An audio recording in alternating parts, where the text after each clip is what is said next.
Welcome, detectives. Are you ready to test your wits, challenge your instincts, and uncover the truth?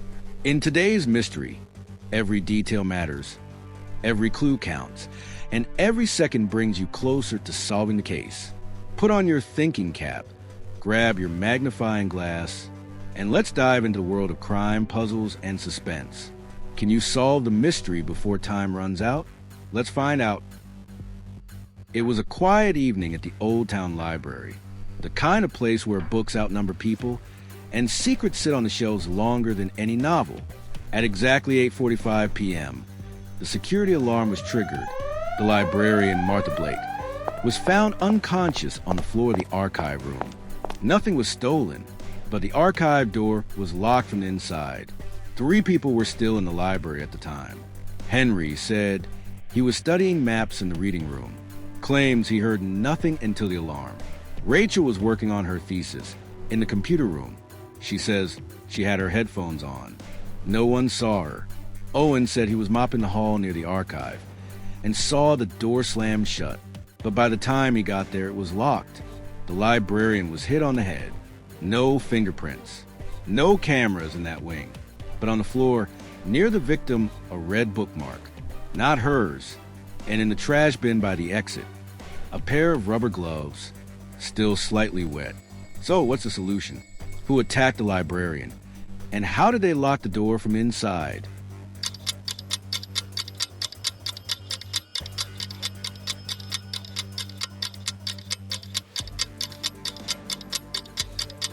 The attacker was Owen, the janitor.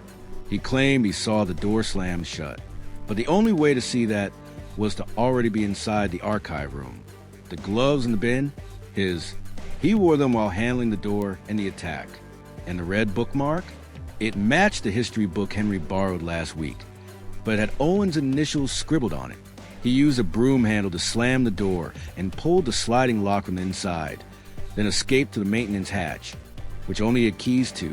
He didn't mean to steal, just wanted Martha to stop asking questions about missing books. But he left behind the biggest clue, his own story. At exactly 12:10 p.m., the school cafeteria was full. Noise, lunch trays, laughter. 20 minutes later, it was quiet, and $1,200 was missing from a locked office drawer inside the kitchen. There were no signs of forced entry. Someone had used a key. Someone who knew exactly where the money was. The fund for Friday's school trip. Only 3 people entered the kitchen during the lunch break. Jake, the cook, he stayed near the stove, said he didn't leave the kitchen once. His apron was stained and his hands covered in flour. Madison, class president, she entered the kitchen to grab a bottle of water for her teacher, said she was only there for 2 minutes. Ryan, the janitor, he came in to mop up a spilled drink. No one saw him near the office. His mop and bucket were parked near the kitchen door. Near the desk drawer, they found a crumpled candy wrapper. On the floor, a partial shoe print. And the key to the drawer, it had been kept in the top drawer of Jake's desk. No cameras, no witnesses, just details. Who stole the money, and what tiny mistake gave them away.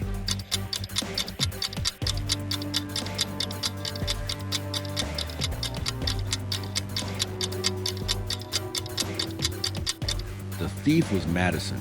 She said she went in to get a bottle of water. But there are no water bottles in the kitchen, only a water cooler in the main hallway. Her excuse didn't match the layout. The candy wrapper, her favorite brand. She always carries them. Teachers have seen her with the same kind in class.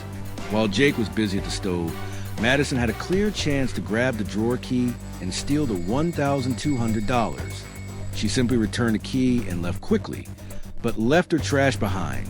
Ryan never went near the desk. Jake had no reason to steal what he helped collect. She knew the routine. She knew the hiding spot. And she forgot the most basic rule of any crime. Never leave a trace. Saturday evening, a quiet English villa. 5 friends gather for Edward Green's annual tea party. And within an hour, one of them is dead. George, found lifeless in the living room. Beside him, a spilled cup of tea and a dark stain on the carpet. No sign of struggle. His heart stopped, but the coroner confirmed it was poison. Tasteless, odorless, fast. Edward, the host, prepared the tea himself. 5 cups were served, but on the table there were 6. Edward, the host, says he brewed the tea, poured it, and left the kitchen for 2 minutes. Anna, a literature professor, sat across from the victim, claimed she noticed nothing unusual. Robert, a lawyer, says he was drinking coffee, not tea. His cup confirms it. Susan, George's sister, insists George suddenly clutched his chest and collapsed. Henry, an old friend, says he was distracted by a phone call during the whole thing. In the kitchen, an empty milk bottle. In the trash, a teaspoon with white residue. Inside the cupboard, a brand new, untouched tea set. And on the floor, the tea stain didn't match the cup near the body. Who killed George, and what mistake gave them away?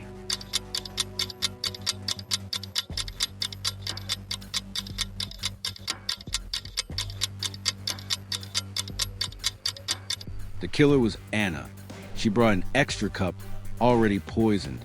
Before tea was served, she switched George's cup with hers. But she forgot one thing: to remove her original and used cup. That's why there were 6 cups on the table, not 5. Why not Robert? He drank coffee. Why not Henry? His phone records check out.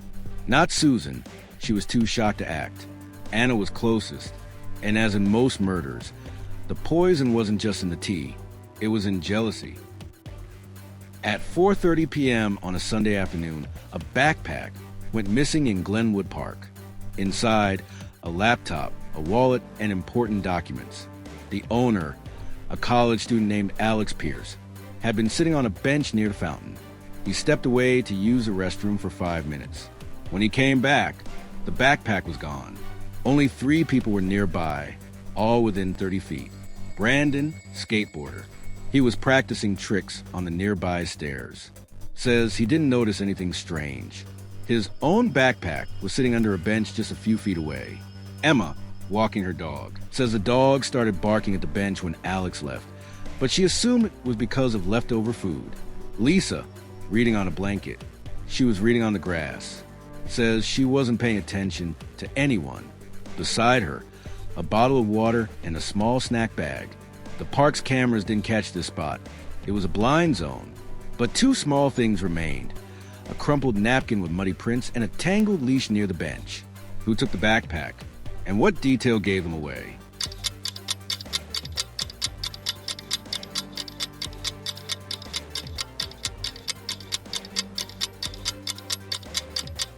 The person who took the backpack was Emma. She said her dog barked at the bench. But why, then, was the leash found right next to the bag? Because she had walked the dog too close. And she got tangled in the leash while trying to grab something from the backpack. The napkin? It came from her snack pouch, and the mud on it matched the dog's paw prints. This wasn't a robbery by a stranger. It was a quick grab, thinking no one would notice. Brandon had his back turned. Lisa never left her blanket, but Emma got too close and left 2 clues behind. Mystery never sleeps, and neither do we. Subscribe for your next case.